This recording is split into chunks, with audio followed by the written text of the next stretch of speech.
Welcome to Grit with Wisdom. This is the podcast that delves deep into the inner psyche of mountain bikers from all aspects of our sport in order to discover the tools and the tactics that can help us have more fun out on the trails more often. Our aim here is to help you understand what it takes to push our own personal boundaries in the sport we love from a mental and emotional perspective. Welcome to the main podcast of the day. Fantastic, that's my new podcast intro. I'm pretty needed to re-record one. I love it. Okay, so add into that, today on the show we have North Vancouver freeride legend, among many other things, Geoff Gulevich. Thanks a lot for having me. Man, I'm stoked to have you here. So Geoff's long-time career as a professional mountain biker has been filled with loads of impressive highlights, remarkable comebacks from injuries, and a continued dedication to sharing his passion and expertise with others. Most notably, for those that don't know Geoff already, Geoff has solidified himself among mountain bike stardom with appearances in legendary bike films such as New World Disorder, Cranked, Follow Me, and many more, as well as competing in the Red Bull Rampage and the Crankwork slopestyle events. So as you'll hear when we get chatting, Geoff's ability to concentrate his focus onto the task at hand is unmatched.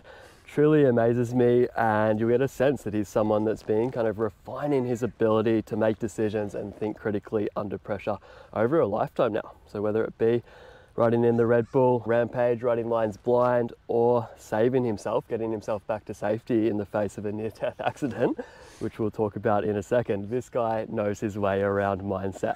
So super stoked to sit down here today after a great ride on Mount Seymour. We just rode your first lap back on John Deere, right? Dude, it was incredible. Like, I told myself, take it easy, just chill. And then as soon as we dropped in, I was just like, things are feeling good. Let's go. It definitely superseded my expectations for the riding portion of today. Oh man, it was so cool to see you smiling from ear to ear. Like, it just got Still there. better.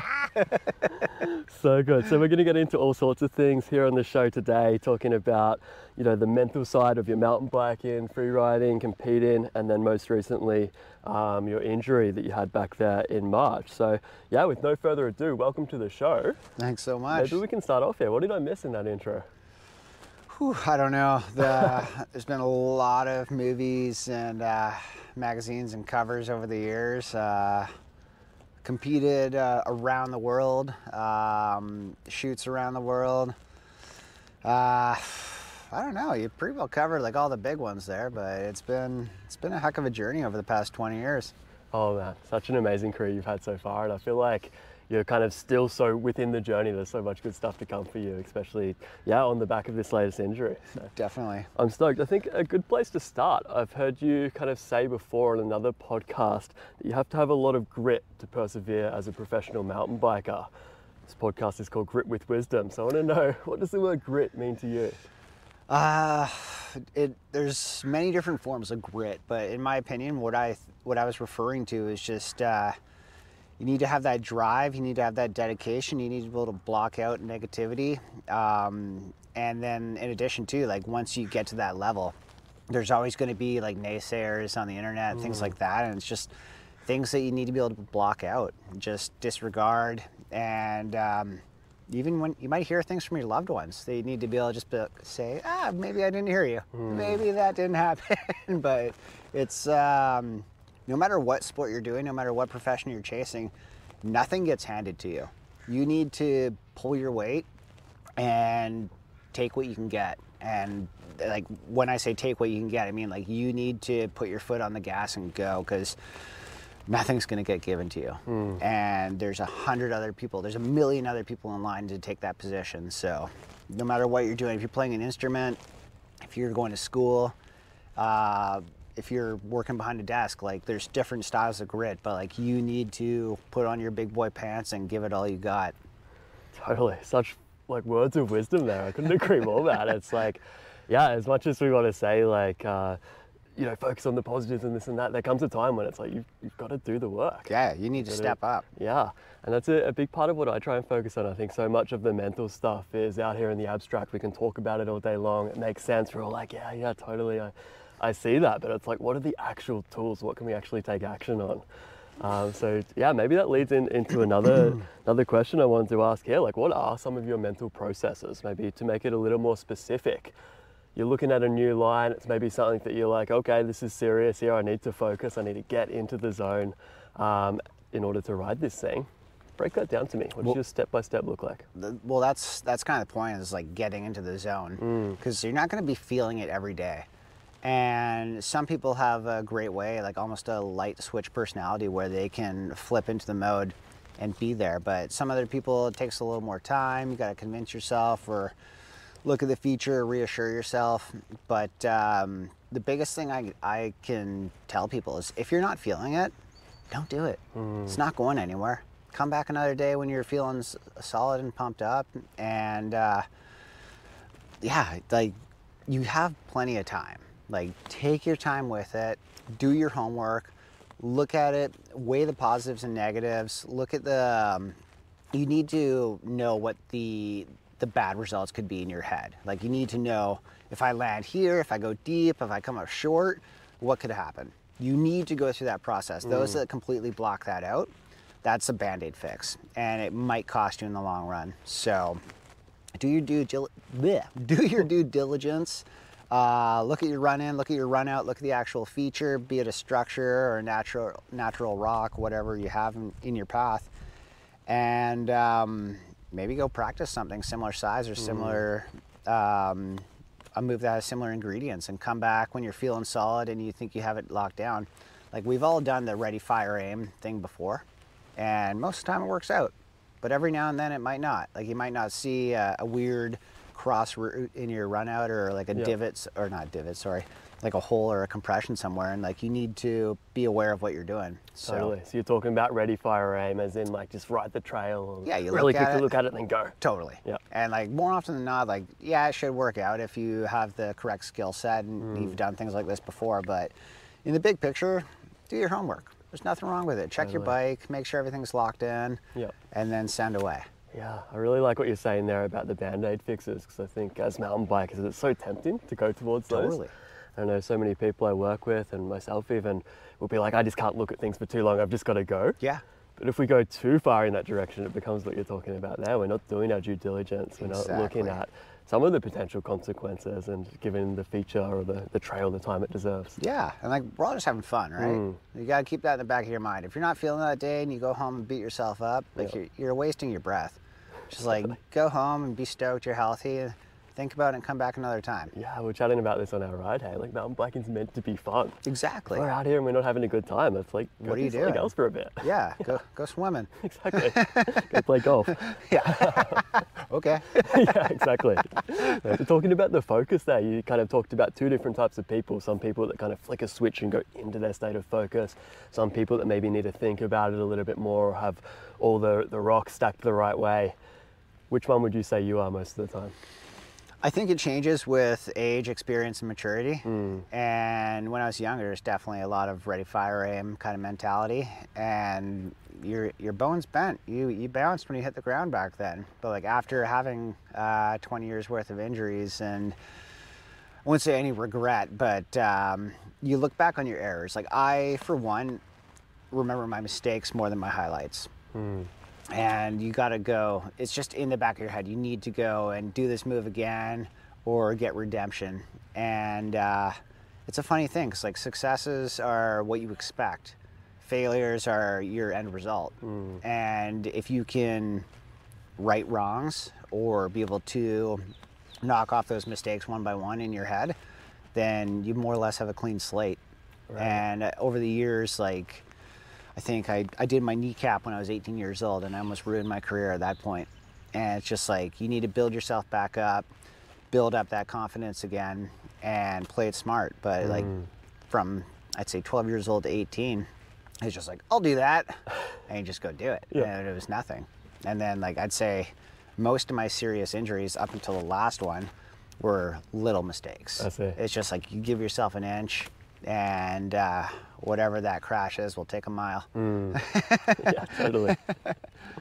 So how do you know, you're saying we remember our mistakes more than we remember our successes. I can totally relate there, and I think it's almost human nature to focus on like what could hurt us. Totally. More often than focusing on like how well we rode John Deere today, or Yeah. you know, all of the good rides and good moves we do in between that. Totally. How do you acknowledge some of those potential consequences or past things that you don't want to repeat, but then get your mind back to the present and be like, this is what I need to do now to not have that happen a second time? Yeah, I'd say the quickest route to overcoming things like that is head on.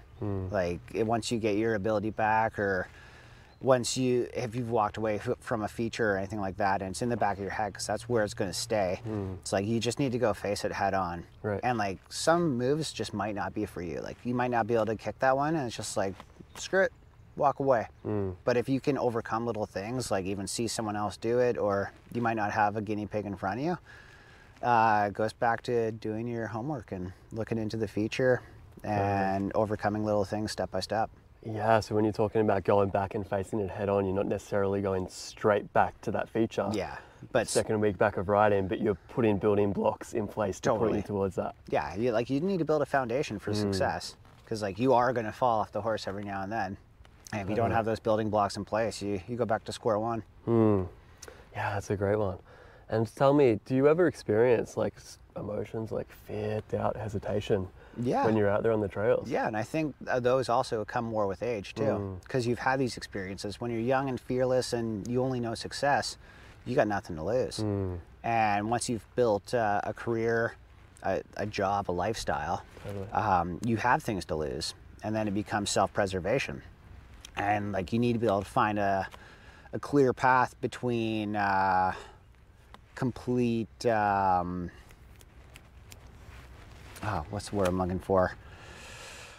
Like you need to find a way to not play full on defense, but not play full on offense. I see what you're saying. Yes, yeah, so take risks, but don't take all the risk. Exactly. Yeah. Like I used to guinea pig a ton of features on the slope tour growing up, and it's just like, what could go wrong? Like obviously I know what I'm doing, blah blah blah, and then you get a little bit further along in your career, and you got some new kids full of testosterone and youth on their side, and it's just like, maybe I'll let them guinea pig it. Oh, you landed flat? Yeah, I'm not going to go that fast. But in the beginning, it's just like I was guinea pigging stuff with like Alex Pro, Zing, Straight, Seminole, and like the list goes on. Yeah. And then like you began to notice the older boys like sitting back a little and watching all the young guys, and you're like, I know what you're doing. Like I get it. Yeah. It totally makes sense now. Yep. You don't see it when you're the young guy, hey? Do you find it kind of played into your personality too? You're like, yeah, I'm that guy that always guinea pigs things. Like, I can do this, I can do this. Yeah, it totally does. Yeah. Like, there's always a couple guys that feel like, he'll do it first. Yeah. And like, you fall into that category. And you kind of want to live up to that too. They're like, totally. You know, they all believe in me, so yeah. I better believe in myself. It's power to you as well. Like, if you have that sort of confidence, so you can go into it, then that's amazing. Like, I still look at big features now and you're like, yeah, no problem. Like, you might just go hit it right off the bat. But it's just like, if you have a doubt in your mind, address it.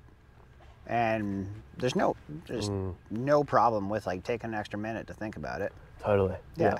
And as you're taking that extra minute to look at a feature, do you find you kind of like walking about, looking at it from the top, the bottom, or are you just kind of like staying in one place? No, I'll walk around. Yeah. Yeah, you want to check out your run out. You want to know how much like braking time you have. Totally. If there's any variables in there. You're running too, like, are you set? Are you turning before the move? Blah, blah, where can I get my speed from? And then, yeah, like I've always just wanted to do things smoothly. And if it is like a crap landing and it's going to look nasty, it's like sometimes it's like, what's the point? Yeah, exactly. So do your homework. Totally. Yeah. Sometimes it's like, yeah, if the feature's not going to feel good, like you said, what's the point? Exactly. Like, I'm sure it's cool doing tacky, gnarly moves, but sometimes it's just like, that's just going to be crap. Yeah, if you're landing and your head's kissing your top tube, don't do that. It's not much fun for anyone. Don't do that. No, you're going to have to go to your chiropractor.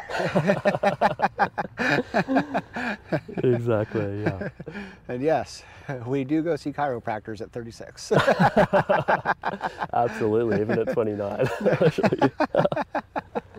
That's awesome, man. I wanted to talk here a little bit about some of the freeriding you've done in the past and kind of your mental process around that. Something that really fascinated me is you're talking about obviously spending lots of time in the air, You're talking about like really consciously thinking and making decisions and doing all this stuff in the air.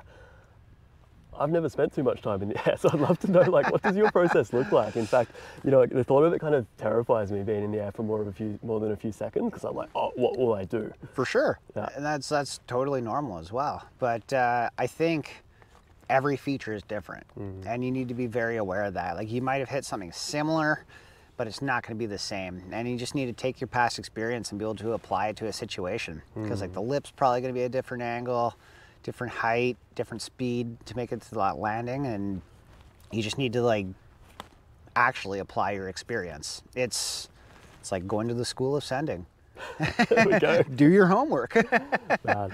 But yeah, it's definitely interesting, because like some of the big drops at Rampage and things like that, that's all you can rely on is your past experience. Like, you need to be able to figure out how much speed you're taking, where you want to land, and then you need to be able to create a pocket for your landing zone and be able to land within it. Like, I always try for like Rampage, I'd say like an 8-foot pocket is pretty realistic for your landing zone.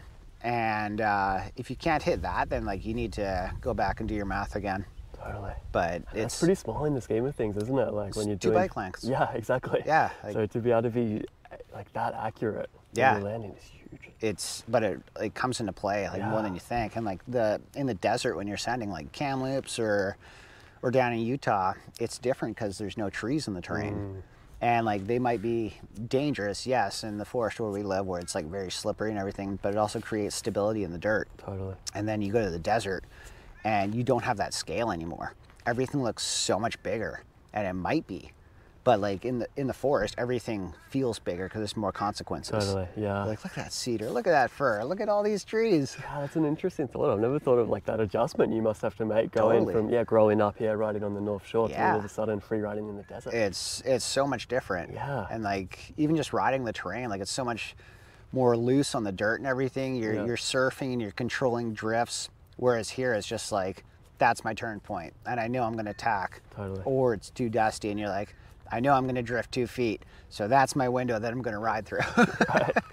And there's all these little factors you need to take into account. Like mountain biking is literally just problem solving on the fly. Yeah, I love what you're saying there too. Like, I guess my question kind of goes back to how do you deal with the unknown of being in the air for a little bit longer, and you're talking about all these things that you actually do before you get into the air. Yeah. To help you understand a little bit more like what it's going to feel like and what you're going to do, where you're going to land. For sure. All of those things. And then with the experience comes efficiency. Like you figure out these things sooner than later. Whereas like if you're unfamiliar with the terrain or what you're about to do, then obviously you're slowing down the process and you're going a little more in depth. But yeah, efficiency comes with practice. Totally. Yeah. So what would your advice be to someone that's maybe riding Whistler Bike Park? They're riding A-line, but they're feeling like they're getting that dead sailor effect that we hear of so often. They're kind of getting into the air, stiffening up. Dead sailor's okay, unless you're, well, you know what, like if you're just flying straight and you're holding on and you're in a relaxed position, or maybe in like a little bit of stun, like it's okay. Like bike park gives you the ability to just ride the trail, because like riding bike park and riding actual bike trails, they're two different worlds. Totally. Like the Whistler Bike Park, Sun Peaks, like all those places are incredibly built. Like their trail crews are insane, and they're very talented riders themselves. Like they test everything. They know exactly what they're doing. And the trails there are built for a set speed. They're built to more or less be able to cruise through without touching your brakes. And that's just it. Anybody can drop in. Don't touch your brakes? Okay. And if you have the confidence, like you'll be fine. Totally. But then you come to like actual trails where it's built by whomever, and that's where you need to have the knowledge of your bike and your skills polished up, because you're riding a blind trail and you need to be able to make these decisions on the fly. Where bike park, it's just like, it's more or less set it and forget it. Yeah. Yeah, I think the key there, like you said, like as long as you stay relaxed in the air, you're going to manage, you know, the pressures that are putting you into the air. I think, like I know in my experience, sometimes when I don't stay relaxed enough, I'll kind of stiffen up, and that's when I get into trouble. It's when the bike starts sending me in directions I potentially don't want to go. Well, and then like bike setup too. Like people might be unfamiliar with how to set up your bike for bike park or actual trails and jumps. It's different between the two, right? Absolutely. And like a lot of people might have their rebound pumped up because they think it allows them to bunny hop a little better. Then you hit a big center, and you suddenly you're ass over tea kettle Totally. midair. And you're like, You're in a world of hurt. might be night night Jimmy Kite when I touch down here. Yeah, exactly. So shouldn't be laughing at that, but it is definitely It's a something reality, to take though, into isn't it? consideration. Yeah, and I think we're laughing because we probably both had that experience For ourselves. sure. You landed so far on your front wheel that you can see where your corpse is going to land and somehow save it. Yeah, You're like, oh my God. exactly. It can be part of the journey, but it's definitely something that's nice to avoid on that Yeah, journey if we yeah. can, as much as possible. Like, yeah, and to go in addition to that, like you need to become a good mountain biker, you need to become a good crasher too. So you're going to crash. Dude, this is one of my next questions. Let's keep diving in here, okay? Fire away. No, this is it. Like, yeah, you said like to become a good mountain biker, you're gonna need to crash. So I guess my question was like, well, okay, I'm starting out mountain biking. How do I crash? Yeah, well, Simmons actually told me when, and he being like one of the greats, like growing up, he was a BMX racer, and I think his BMX team had to take, it was either jiu-jitsu or taekwondo. Okay. I don't know the difference between the two.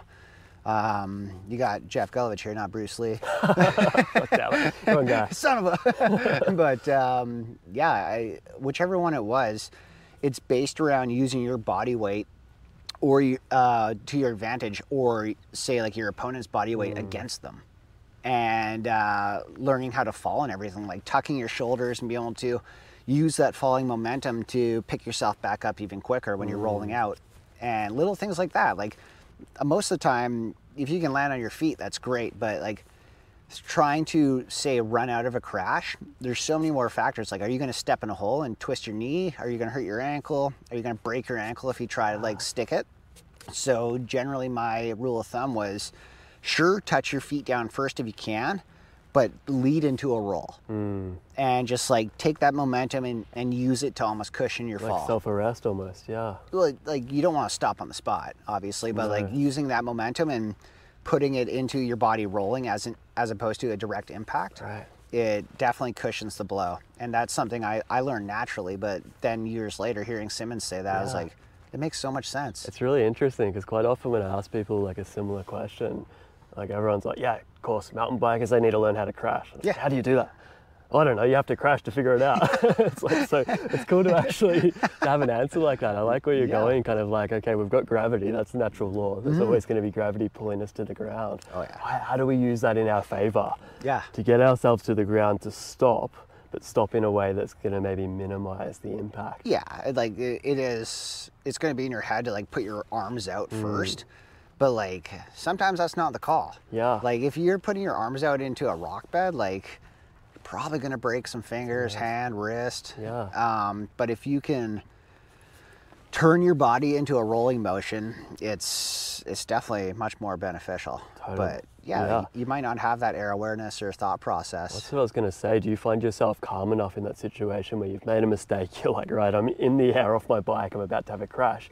Are you consciously thinking about like what you're doing with your arms and where you land in? More or less, yeah. Like it's become a natural sort of movement now to like protect your body. Totally. And like if I'm going down, the first thing I do is arms up and protect my head. And that's your most important tool. So Fantastic. anything else can get dinged up.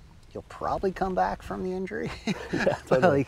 like it's honestly, the end result is limitless. Like anything can happen.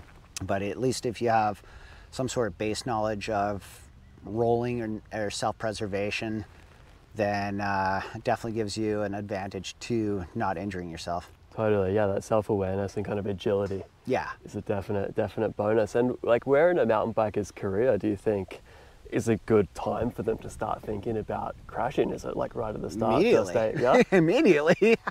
I'd say so. Like anybody you know that came from a gymnast background, Yep. they're pretty darn good at rolling out. Totally. Or their legs are so strong they can usually just run out. Yeah. But not everybody has that capability.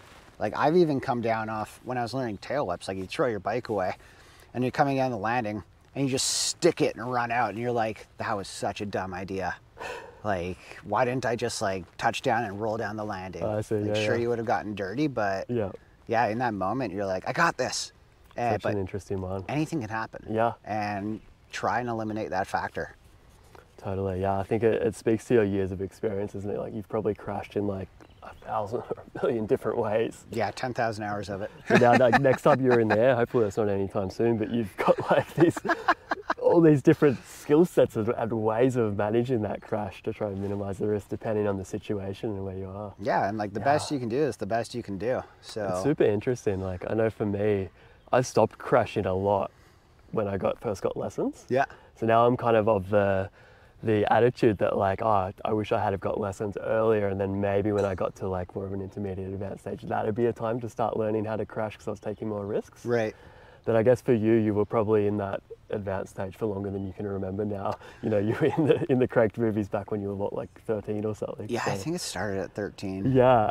I did a lot of crashing up to that point. Totally, yeah. So you would have went through that before you could even remember, I'm sure. For sure. And like obviously if you're younger and getting into the sport, like that's a huge advantage because you are a little more nimble. You have way less body mass, which takes away from your impact as well. Yeah. And we're talking about that too, like as adults with more responsibilities, things to think about. Even as a pro mountain biker, you've got so much stuff to think about and you know, so much to lose. I had a stacked calendar this year. Like I was supposed to go to New Zealand, I think 10 days after my incident to judge the crankworks there. And I was like, guys, like I almost just died. So I think I'm gonna pass on this one. And they're like, yeah, that's a good idea. So I'm in a hospital bed right now. Man, yeah, so lucky to have such good sponsors there backing you and employers and all of those things. Honestly, like everybody's been so great. Like I just signed with Neurona at the beginning of this year. Congrats, yeah. Thank you. And like having to call them, like I was so concerned. And my team manager, Julie, was just like, we're an alpine company. Like people get taken in avalanches, just heal up. And I was just like, you're a legend. It kind of makes sense, right? It's like, oh yeah, totally. It does, yeah, that comes with the nature of it. Yeah, if you're pushing it, like the industry. Yeah. And if Mother Nature wants you dead, it'll do it. Totally. Yeah. So for those that haven't heard already, do you mind just telling us a little bit about your latest incident? What happened back in March, and kind of where are you now? For sure. Well, March 2nd, I think that's 4 months ago now. We were doing some backcountry skiing off of Cypress, which is in West Vancouver. And we had all our Avi gear with us. It was an amazing day, like 45 centimeters of fresh snow. And we dropped down the back boundary into an area called Christmas Gully. We'd already been down a couple times, like everything felt good. We did our homework. Snow seemed stable. It was like a -8 day. And we knew the temp spike was coming in the next few days. So we're like, let's go crush it. Let's have a couple good last days, and that's our season. And 2 runs down. 3rd run, we dropped down the first tier of the back of Cypress, and it was incredible. Like, just below our pow, having such a time.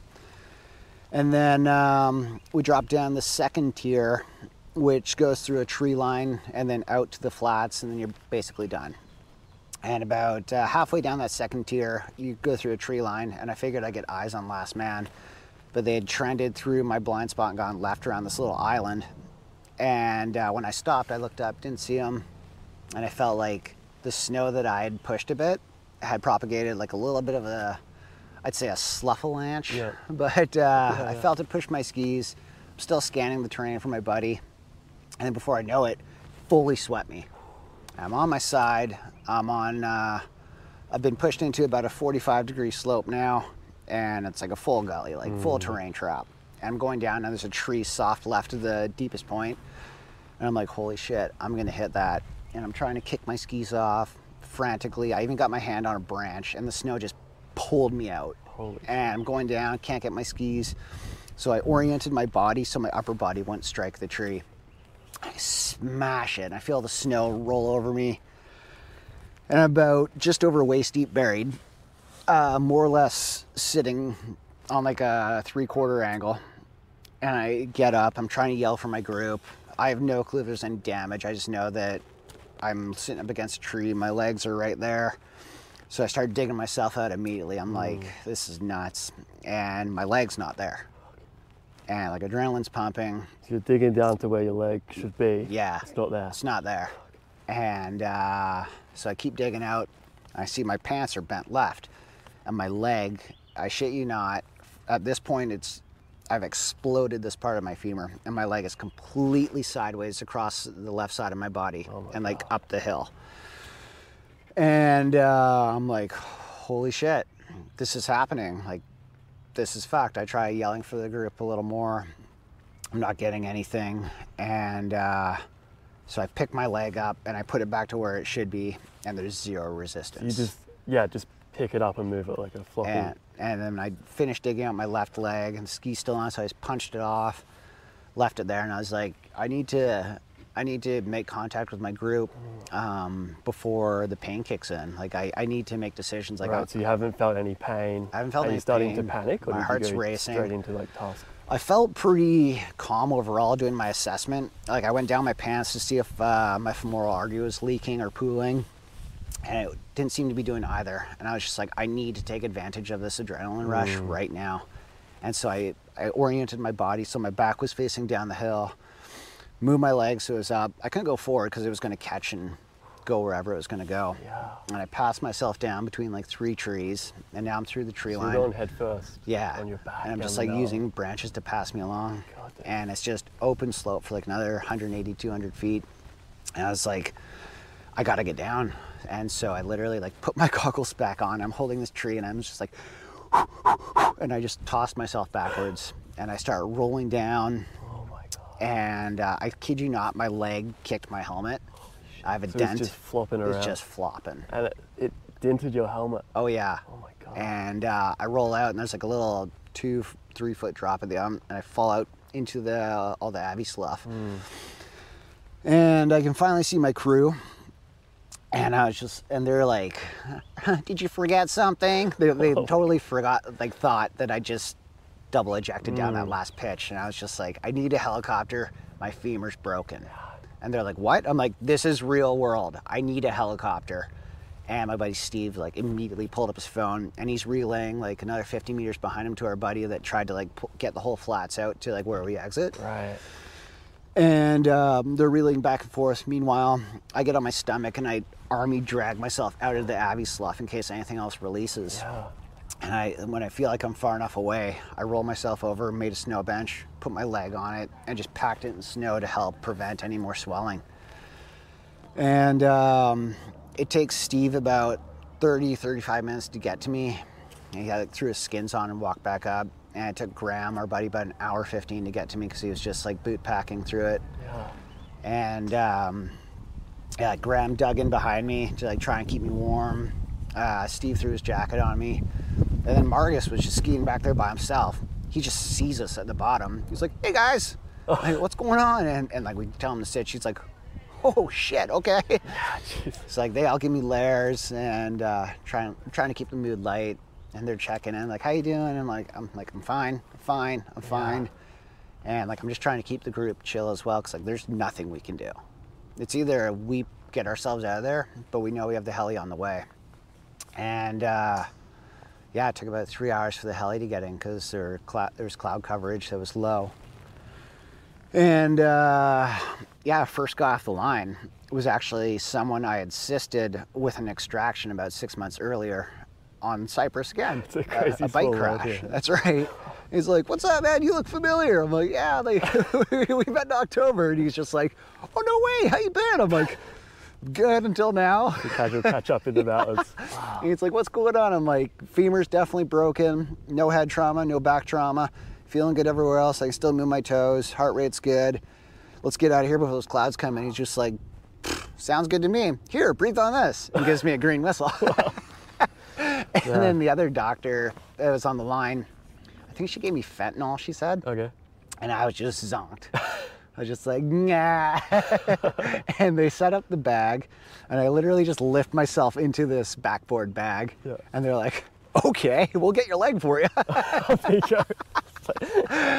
And then as soon as they just flop it out to yeah, the side. man. As soon as they closed it, I fell asleep. I was like now on drugs and like so tired from being in -8 for 3 hours. Some of the decisions you made too, like it just amazes me, your ability to stay calm and stay focused. Like, you essentially handled this life or death situation by yourself for an hour and a half, right? You got Until it. your buddies were able Like, to get up there and keep yeah, you warm. like Swum yourself down an avalanche dude, path. like I was weighing the options in my head, Yeah. and like I was under a low canopy on a 45-degree slope. It's like if someone came in from the top to try and help, they could have propagated something else. Totally.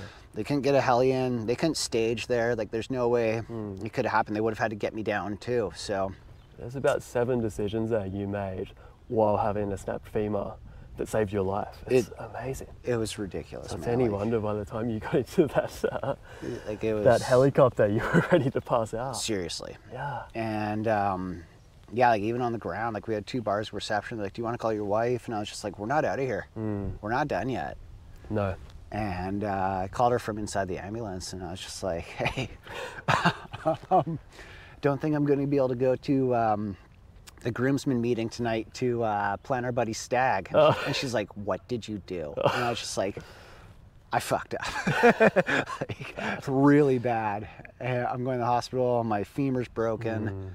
I don't know what the deal is, but it's going to be a long one. And I ended up getting to the hospital, spending the night. They gave me all sorts of drugs, had a great time.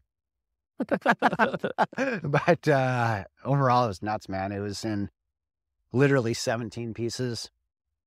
Yeah, it was insane, man. Spent 6 days in the hospital. Surgery, got a big rod down through my femur. I got 2 blood transfusions, and it was nuts. It's insane, man. It was. And tell me, if you don't mind answering, like, what was your thought process like there on the first couple of days? You've obviously had lots of injuries before. You're there in hospital, you're getting all this news that, like, your femur's in 17 pieces. This doesn't look good. There's a lot going through my head, but immediately I was just like, I need to get healthy again. Like, like, what do I need to do? And I had some good chats with my surgeon. He's like, the good thing is you're healthy already, you're fit. We just need to get you moving as soon as possible. Like, it's going to suck. Yep. It's really going to suck. But the bigger steps you take will lead to bigger rewards. Like most people, they would wait till they could fully weight bear to begin to go to physio. Okay. And I started going to see my rehab therapist, Jay Unuye at Performance Lab Rehab, I think 10 days after incident, just to start working on inflammation and easy bending and doing as much as we could. And just moving the leg. Yeah. 10 days in. Wow. And it was wild. Like the surgeon was just like, take a couple Advil before you go. Yeah. And push it.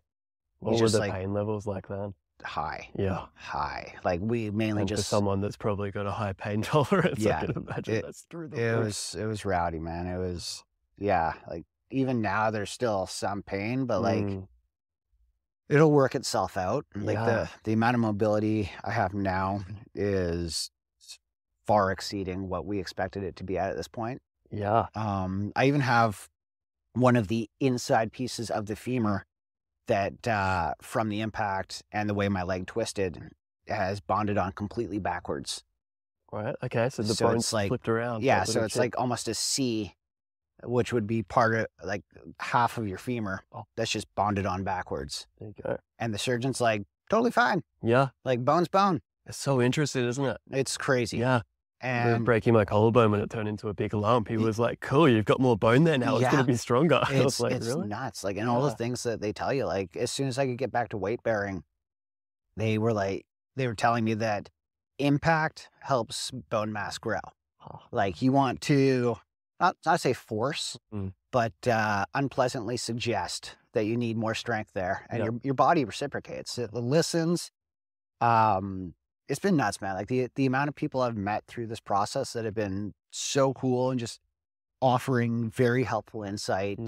Like an amazing woman that used to be, I think she was a sports psychologist at UBC. Okay. She now works at level 10 where my physio is.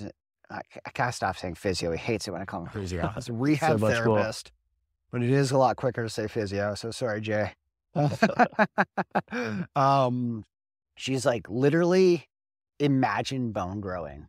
Like before you go to bed, think about your leg healing. Think about all these little things. Like picture bone growth. And it's just every little thing like that. Isn't that interesting? I've heard this one before as well. Yeah. And you can more or less tell your body what to do if you really put the mindset into it. So it's all these helpful things. It's so cool hearing, like, just from day one, you went straight to like, what can I do? Yeah. Like not where am I? How much does this suck? What, I'm not going to New Zealand. All of these things that were potentially were negative for you in your life at that point. You just went straight to like, what can I do? Yeah. Like you literally toss your next plans to the wind. Yeah. Like your job now is healing. Yeah, and there's so much we can learn from that as mountain bikers. Like whenever anything bad happens, whether it's an injury or a setback, or we're not where we wanted to be, it's like, where am I now? Totally. What can I do? Yeah. And like even my wife, she's always been super terrified of me doing backcountry because of potential slides and things like that. And literally when I was tacked up against this tree right after impact, I went immediately to, you're not dying today. Like, this isn't how your story ends. Like, you need to get your ass moving. And you told your wife you weren't going to die doing anything stupid. So today's not your day. And I've told her this since. And she's just like, did you actually think that? I was just like, I shit you not. I was sitting there telling myself, you're not dying today. Do something about it. It's amazing, isn't it? Sometimes we say these things that we don't even think are going to come back in the future. And then all of a sudden you're sitting there pinned up against a tree and you're like, nope, I said I'm not going to die doing anything stupid. I'm out of here. Yeah. Sadly, I have to die in my early 80s from like high cholesterol or something. Hey, dude, you just said no to that muffin at the cafe. I think you're good. You're healthy. Thanks for diving in there. I think, like you say, there's so many things we can learn from other people's experiences. I think for people listening, and even for myself, I'm learning so much about your mindset there. And it's just fascinating to hear that you've been like sitting at home and part of your process was not only like the physical, moving the muscle around, doing all of those things, but also the mental as well. And it's picturing that bone growing. And now you're here. What do we say? It's been like 3 and a bit months. Yeah. And you're riding like a blue-black mountain bike trail up and down. John Deere. That exactly. So good. This is an injury that's meant to take 6 months to get back to like walking around. Yeah. And like, obviously we're pushing it a little bit. Like I'm still in the no crash zone, but I feel comfortable at that speed. Totally. And yeah, man, it's been a hell of a journey. Like, that's amazing. So how much would you say the mental stuff plays into it for you in like a recovery like this? I'd say it's almost all of it. Like you need to set a goal. Like I celebrated every little milestone. It's just like the first day I could stand without crutches. First day I got permission to actually weight bear. Like I went to go see Jay. He's like, stand on one foot. And I was cheeky and I stood on my good leg. And I was just like, no, you idiot. And it took me like probably 45 seconds to work up the courage to stand solely on my right leg. It must be scary, like not knowing it's going to support you. Dude, you've been told for 9 weeks. Or no, at this point it was 15 weeks. Oh my God, wow. That you cannot weight bear. And you start going, I'm starting to see Jay and he's like, walk on it with your crutches. I'm like, you sure? He's just like, I know what I'm doing. I'm like, I know you know what you're doing. I'm just a pussy. Like, I get it. But like, after 15 weeks, getting the green light, and then, he literally hucked a medicine ball at me. He's like, stand on one foot. And I was just like, And I did it. He goes, here, you're healing. You're doing it. Like, how'd that feel? And I was just like terrifying. He's just like, good. Kind of like riding a skiddy, isn't it? It's like, we could all ride on something that's 1 foot wide, but as soon as it's like up off the ground, we're like, Exactly. And it's just like the support factor, like my wife too, like getting on the stationary bike as soon as I was allowed to. I couldn't get over the top. I was just kind of swinging at the bottom. And she's like, go over the top. And I was just like, I can't. She's like, do it. And I was like, oh. And like, it was easier to go backwards because you had that momentum that you could just kind of fall into. And I have the clips of my first pedal strokes and it's like, I could barely keep the foot on the pedal. I was fully on the heel. Like my knee couldn't bend, so I was like kind of limping it around, and I got over the top, and it was just massive milestone. Yeah, and even that, like going from I can't to her saying do it, and then you're like, oh, I can. Oh, that's been amazing. Yeah, she's been an incredible support factor through all this. Like in the beginning, she's like, you didn't put the laundry away. I'm like, I literally just finished putting the dishes away. It's been 3 hours. Like I was literally with crutches, like passing dishes for the dishwasher, like almost one at a time. And I have to like take a break every like 4 or 5 items and sit down. It was insane. How did you not get, maybe you did, but like, how do you deal with frustration in that process of like not being able to do the little things or it taking so long? You got to accept it. You got to accept it and just keep working away at it. Yeah. Like, Bree even offered to get me like a little power scooter Okay. so I can motor around, and I politely declined. Oh man, those things are sick. I know, but I wanted to keep my blood flowing. Like if I wanted to go somewhere, I had to earn You it. have to work for it. Yeah, that makes And, sense. yeah. More motivation to get up off Exactly. the couch. And, well, and if you're crutching, like your blood's flowing. Like it's a lot of work to go uphill on crutches. And then when I started walking, like going downhill was so hard because it's all speed control and more impact. Like now going uphill is so much easier for me. Yeah, that's it. And just building the strength back. But in the beginning, I just said no to the scooter. And my first goal, I think probably 3 days after leaving the hospital, was just making it to the end of the block and back. Yep. And that probably took me, it was probably 150 meters there and the same back. And probably took me 25 minutes. For like first week out of hospital. Yeah, but like immediately I was just like, I want to keep the blood flowing. So Like I need to keep moving. Sounds so much to me like in your goal setting process, you're setting goals that challenge you. Yeah. But they're goals that you know you can achieve. You can hit this them. is going to be hard. This is going to suck. Yeah. But I can do it. It's not so hard that you're like, yeah, collapsing halfway down the. No. Yeah. It's something you just need to set little things and just increase it as you can. Like my goal for the end of July is to do the grouse grind. Yeah.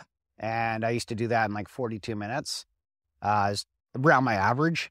So I'm giving myself like a hour 15 kind of goal to do it for the first time.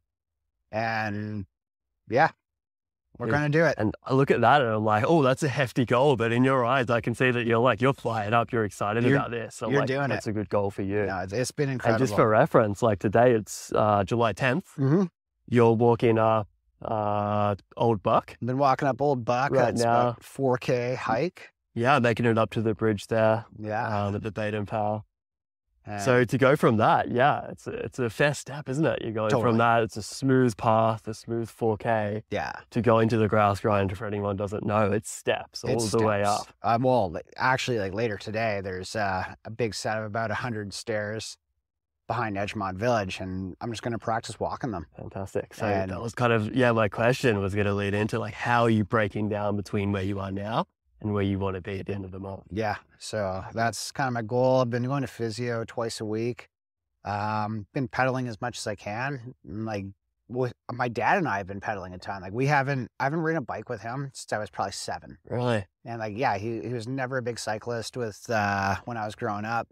And so I got him an electric bike a couple of years ago after he had a heart attack. And now he's gotten himself fit again. And we've been like biking from my place to Ambleside and back like once a week. Oh. And it's just been really fun bonding. So special, yeah. It's been really cool. And like he's been an incredible support factor because obviously my wife works and my old man's retired now. So going to the pool, walking with the seniors. Yep. He's been taking me to physio for most of this. And it's been really fun reconnecting with him because like I generally travel for about 7 months a year. And yeah, I see them a ton. Like I drop in, I get a lot of the packages sent to their place because I'm out of town. But actually just hanging out and shooting the shit with the old man has been really fun. Oh man, it's so great talking to you and just hearing about, your focus on some of the positives that have come out of this like really terrible situation no one wants to find himself in. You need to see the positives. Like, cause this, like, no matter who you are, this sucks. Recovering sucks. It's a lot of work. It's always going to be about 10 times more than you expect. And you just need to put the hammer down and go. Like set little goals. As soon as you hit it, up the ante. You need to push yourself to the point where it sucks. Take care of your body though. Like rest properly, eat properly, do not drink. If you're a drug user, don't do that. That's bad. But honestly, kick the toxins. take care of yourself. Yep. Because everything you put into this, you're going to get out of it. Totally. And it's like anything. It's like literally learning to walk again is what I was doing. Yeah. And the rest, right? You're taking baby steps. Yep. And keep your head down. You need to accept this. This is your existence right now. Mm-hmm. And if you want to get better, you got to put everything into it. Totally. Yeah. Yeah. And I think it really speaks to your ability to get all the help you need, have all of those external support factors from your family to your physio, to your surgeon or people like this, but then also really putting in the work yourself as well. Absolutely. Not just saying, hey, I'm going to a physio once a week, that's enough. Yeah. Everything you possibly can in between. A lot of people think that. Yeah. A lot of people think that if you just go and do exactly what your physio told you, or you need to do that once a week, blah, blah, blah. But it goes back to that Band-Aid, doesn't it? People want to just like pay some money and have the problem go away. Totally. And that's just not how the world works. It's got to be extremely self-motivated. Yeah. And even little things, like obviously some little things I was probably told not to do, but you got to try. It was interesting. Yeah, talking to you earlier, you were saying there's been times when Jay, your rehab specialist there, has had to say, hey, dude, that's too much right now. Oh, we yeah. want to tone it down a little bit. Even what we did today, he will not be extremely happy with. Well, but we can release this podcast in 2 weeks' time. Yeah, and then we'll be like, right on, dude, you're on track. Yeah. No, he's such a beauty though. Like I was just shooting with Max up in Whistler Bike Park, and like I was taking it easy. I was just cruising, keeping the wheels on the ground, getting to the points and shooting him. And Jay was just like, I am not okay with this. And I was just like, I promise you. I wasn't leaving the ground. I was taking it easy. And then immediately he was like, well, how'd it feel? I was just like, it felt really good. Like I know my muscle tone isn't there. Like I was getting sucked into the back wheel in corners, feeling the G's. Yeah. He's just like, that's where you need to be careful. Like, it's going to feel good when you're in a neutral position, just cruising. But those impacts, like your leg's not there yet, man. And I'm just like, I know. So good to have a guy like that in your corner that's not yelling at you. No. But he's like, hey, dude, you want to be a little bit careful. This is why. He worked with professional Major League Baseball athletes for 2 decades. And it's like, those guys did everything they could to get to that point as well. And it's like, they're not babies. And you need someone that understands that and is still going to push you to get better. Like totally. It's hard to explain. But stern compassion. Exactly. And he's a guru in what he does. He has this amazing energy about him. He keeps you entertained. Like honestly, like we text funny memes back and forth regularly. Like he's a good buddy too. Totally. And getting advice and guidance from him, like it's priceless. So great, man. For those listening, Jay is going to be on the podcast later this summer, so can't wait to dive into his mindset and kind of get his perspective. He's an absolute beauty. Like I admire that guy with everything I got, and I owe him a ton. Yeah. Man, thank you so much for diving into the rehab journey there as well. And something else I wanted to touch on is some of the other things you've been doing to keep yourself busy, to keep yourself motivated and stoked. I know that there's a few different things you've been doing, but one of them is golf. You've been doing a bit more golf. I've been golfing a bit more than you had been. Tell us about that. It's been great. I took up the game, I guess season 1 of the Plague, and I just fell in love with it. Like it's low impact, chances of getting hurt are minimal, and it's just great for your headspace. I find like you're basically finding out your distance, selecting a tool to get this done, and then you have to execute it. And there's so many factors coming in. Like obviously your drive is like, keep it between the trees, try and get it on the fairway. And once you find like your perfect swing speed, things like that, you can more or less do that consistently. And then when you're approaching the green, it's like figuring out if it's a front pin, back pin, is the grass short enough for the ball to roll on? All these factors. Do I give the ball backspin? Do I give it top spin? Like there's so many crazy little things. And I just find it very similar to mountain biking in a very odd way, because at the same time, you're blocking out distractions, you're making line selections, and then you got to do it. And you got to stay composed the entire time. If you have bad swing thoughts, bad riding thoughts, like it's going to affect either activity you're doing. Totally. Being able to control that. And like, obviously when you're playing with your buddies, like they might try and distract you in your backswing. Yeah. But you go back to your competition days and like, you don't hear a thing. And it's being able to control that. Right. So you're going into a state where you're not hearing anything. Yeah. You're just focusing on the task It at feels hand. like you're in the start gate or like during a comp run. And it's very comparable in that sense. Mm. And it might not make sense for a lot of people, but I find it to be almost meditative for me. Yep. When I'm out there in nature, like picking my club, looking where I want to put the ball, and then following through with it. It makes sense. And I think that's my definition of the flow state. When you're in the present, Absolutely. you almost feel like you're not thinking at all. You're just letting your body do what You're it knows, doing. and it's bliss. Yeah. Not that I play golf myself, but that sounds blissful. It's quite nice. Yeah, I think it's such a cool way to learn, so many comparable skills for mountain biking. We have the risk. Absolutely. And there's so many different sports like that. I think it's great to have other focuses for the times in your life when you can't ride your mountain bike. Yeah. Like, honestly, you can take that practice all the way down to like sewing. Yeah. It's just like, if you want to make a beautiful piece of whatever you're making, you got to stay focused. You got to get your lines. You got to think about what you're going to do. And practice going in and out of those stages of focus, because no one can stay focused for like laser focus for a whole ride or a whole golf game or sewing a whole blanket. That's it. It's about like, when are we lasering in and when are we giving our brain a bit of a rest? Oh, on the climbs, I'm just like, you're chatting with your buddies, you're relaxing, and then you get to the trail. As soon as you drop in, you go to that state. Mm-hmm. And like in between shots, like you're chatting with your buddy. As soon as you get to your ball, it's like, you're just zoned in. Is there anything you'll do to and zone in? Or is that like an unconscious process that's just happening? I'll usually take like a deep breath before I step up to my ball. Yep. And that's like kind of me just like jumping into it. Yeah. And is that similar on a mountain bike before you drop into something? A little less so on a mountain bike. Okay. I feel so comfortable on the bike that like it's a bit of a different process. Like maybe before I'm doing like a big jump or something like that, I'll find that state. But more or less, I'm just happy on my bike. Totally. Yeah. You're in that state the whole time. I love it. It's nice, but you definitely find it when you need it. And it's something that a lot of people might not be able to do. Like they might find pockets of doubt or disbelief but yeah, you got to be able to fight through it. Yeah. And how do you find it when you're playing golf with your buddies and maybe having a bit of a joke around, whatever, and you're like, shut up, I need to focus here. I would never say that.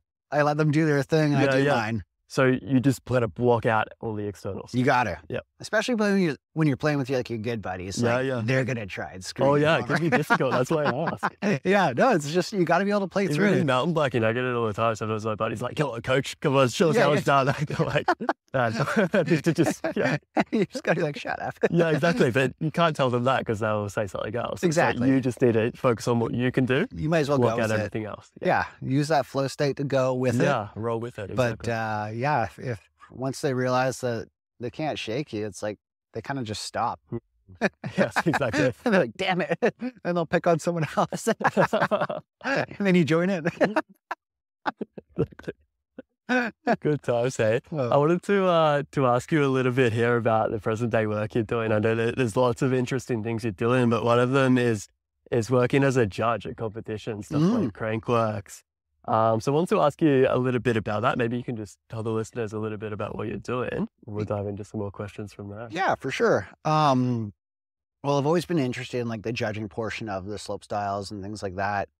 And Paul Rack was the head judge for years and still does a bunch of the competitions. And we had a good couple talks about it. And then he kind of like took me under his wing and kind of mentored me into the position. And it kind of came from, I shouldn't say kind of, it came from wanting to help the sport. Like sometimes you'd wonder why people got which position and everything, including yourself. And I wanted to learn that process. Like, what do you guys look for? What are you doing? And when I retired from competition, it kind of motivated me to stay in the game. And you can actually somewhat coach the athletes as well. Like they'll come up and ask what would score better on this jump. And we'll just go through their run. And you can kind of give some feedback back and forth.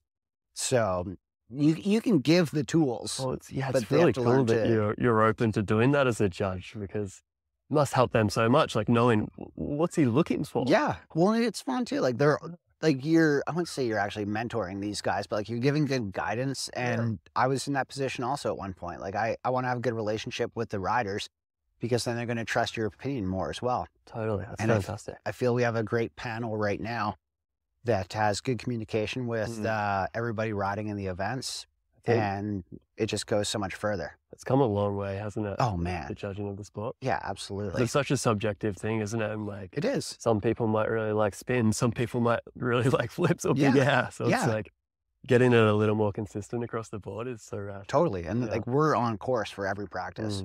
We're talking to the riders. We're seeing what we can expect for their runs. Almost like getting a bit of a sense of like, what's it like out there, guys? How do the jumps feel for you today? How's the course? How are you guys doing? How's the wind affecting you? How's the light affecting you? Totally. Like in Australia, the final runs, the sun's right in your eyes for the last 3 hits. And you're like, how's this affecting you? How are you guys doing? And they all hated it. But like, show must go on. What can you do? Yeah, exactly. So, yeah, in that sense, I find it very fascinating. So, that's awesome, man. And obviously, like in the online world these days, we've got a bunch of people that are like, man, rad job, great work out there today. Totally. There's also probably just as many people writing comments like, oh, why did you get an 80? It should have been a 90. How do you handle that, reading those comments? I don't. You don't? I don't read them. Yeah. I haven't read comments on Pink Bike in probably 12 years. It's the best way to do it. Yeah. It's just like, people will rip on like a project you did. There's always going to be someone that has something negative to say. And it's just take their voice away. Yeah. Yeah. If you don't give them any power, they got nothing. Totally, man. I agree. Yeah. If you're 12 years old behind a keyboard, or let's say behind your cell phone. Yeah. And you're just talking smack, it's just like, why?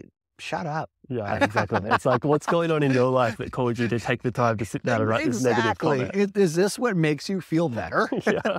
That's great. Keep on doing it. I will never see it. That's a great attitude. I will never read your comment. And yeah. Have you had anyone in person at events kind of hit you up afterwards and be like, oh, dude, come on, so-and-so should have won instead? Yeah. Yeah. And I just say, I disagree. Yeah. Fair enough. What do you want? Yeah. Like when the riders come up, we have an actual conversation. Like we have our stenographs that have every trick they did, switch, regular, blah, blah, blah, how many bar spins. Yeah. And we've only had friendly conversations with the riders. And like, once you go into it, you can compare like the two riders around them through the stenograph. Like they did this, you did this, blah, blah, blah. Going through it. I gotta stop saying blah, blah, blah. That's okay. You go through their runs, and I would say every time it's been a civil ending to the conversation. They're like, okay, I get it. Just like this guy bar spin the setup jump. You guys had the exact same run, but his style was better. That's it. And that's that. And yeah, more or less we've had 0 problems with athletes. Like there's 1 or 2 that have put up a tilly before. I'm not going to name names. But whatever, it is what it is. And yeah, I think there's always going to be people like that. We look across the board, like you look at tennis or something, there's always someone throwing their racket, right? Yeah. It's just the way that some people deal with adversity. For sure. But that's really cool to hear your approach there. Like having a conversation is such a good way of, kind of meeting in the middle and, settling any disagreements that might have been there at the start. Well, it's never really a disagreement. It's just a learning process. Totally. It's just like, why'd you score it like this when I did that? And it might come down to so much as you cased. Yeah. And we saw. So that's that. Oh yeah, we've had some people like dial runs. It's just like, no, you cased 3 hits and they're so in the zone they didn't even notice. Yeah. Like they're like, you slip a foot and it's back on so quickly. Yeah. And it's just like, yeah, you both slipped feet, but yours touched the ground. Theirs floated. Yeah. And like we've had deciding factors like that too. And it's just like everything counts. 1 foot touched the ground, 2 feet touched the ground, everything. Is it full separation from the bike? Or do they stay on and just like ride off track? It's amazing, isn't it? Like riding's got to such a high level that it's now such little things that you're looking for as a judge. You must be have to be so on it. It's crazy. You find it exhausting? Like it is. You're done. You're watching with such focus in order to see all these little things. And then you're having conversations inside the booth too. Oh, wow. And then we have the head judge calling like regular oppo if it's too quick. Yeah. And yeah, it's amazing. It is pretty cool. Really, really interesting work you're doing. Some of the other work you're doing right now that we were just chatting about on our ride is with the Obrera team. That's right. Managing them. You started in January this year? Started, I'd say late January. We'd been talking about it for a while, but I had the opportunity to take on managing the Orbea ambassador program. And so I'm dealing with athletes from Canada, UK, and US. Awesome. And yeah, it's been cool. It's been a neat learning curve, especially throughout this injury, to just more or less get a free education, and Really? been mentoring some of the young guns and just helping them with their social and their presence and Yeah. kind of just their image. Such a big part of being an athlete these days, or being anyone that's doing anything in life, really. What are some of the big pieces that you're trying to kind of get across to these guys and girls and help them with? Just managing your content production. Like there's a couple that are really good about it. And then there's some that are not so good at it. And so like Yeah. And it must be a hard thing. Like, they're obviously in the position they're in because they're really good mountain bikers. exactly. So it doesn't necessarily mean they've got a background in That's not media creation or for web sure. design or any of that stuff. It's just practice. It's just Mm, knowledge and learning like totally. anything. Like we kind of went through this whole process at the beginning of the Instagrams and Facebooks, Mm, and some of the young guns coming up, they've lived with it their entire lives, Yep. but still don't know how to use it. totally. Or like just use this tool in this new way, right? 'Cause Yeah, it's very different to using it just as a personal Instagram account that's a bit of fun to show your family what you're up to, whatever. exactly. And now all of a sudden you've got to present the brand in a certain way. Yeah. So it's like, Well, how do they do that? How that often do they do that? that's well said, because everybody is a brand as well, Mm, and you need to be able to present yourself in a positive light. And depending on what you're doing, you're either pushing the limit in the free ride game, mm. you're crushing it as a racer. And then a lot of the athletes see it, they're like, I'm a racer, I don't need to do social. And you're like, actually, It's a kind of those days have unfortunately, passed. yeah, Yeah. it's part of the game now. Yeah, And yeah, you just need to go with it more or less. totally. Yeah. But I'd definitely say more than less. More than less. Yeah, it seems to be the trend for sure. Yeah. And what about just in terms of like being an athlete? Are you doing any mentorship there, helping them in those kinds of ways as well? Yeah, absolutely. Getting out with Max last week, we had a creative fun video. Yeah, that was a And fantastic one for anyone that hasn't watched it. it was just great getting out with him because he posts banger clips all the time. Yeah. But to actually get him speaking and talking Mm, about what he's doing yeah. is something that not many people have seen from Oh, it him. was really cool. Yeah, as a viewer as well, getting that insight and being like, okay, what's Max thinking here? And he's talking about his line and what he's doing. Yeah. And talk about like the ability to go in and out of high intensity focus, like we For see sure. over and over there, and it's amazing. Yeah, he's very impressive when it comes to his prep. Like Totally. he checks everything out, Mm. and then literally he has that light switch where he can just go and he's in it. Yeah. And it's very cool to see. Like I didn't know him super well. We didn't get to chat too much during the Pink Bike Academy, but he's a great guy, Oh yeah. and a phenomenal rider, and very interested to see where his career is going to go. Yeah. So super cool that you're able to, even while you're injured here, work with those guys and get out there, make content and potentially help them a little bit along the way. Yeah, that was Yeah. early. That was bike park. I think 8 days after I got the okay to walk. Right. But sure felt good. Oh, no, that's a credit to you. That's fantastic. Hey, I'm going to respect your time here. This has been a fantastic chat. Thanks so much. What's up, guys? Just one more thing before you hit the trails. If you enjoyed this podcast, please be sure to subscribe and don't be a stranger. I'd love to hear from you about any topics or any particular episodes that you enjoyed, and even about any guests that you'd like to hear me have on the show in the future. You can find me on Instagram at _mind_mountain. This podcast, mountain biking, and mindset are all things that are very close to my heart. So I feel super grateful to be able to share these conversations with you. So much love to you all for taking the time to listen. I'll see you next time.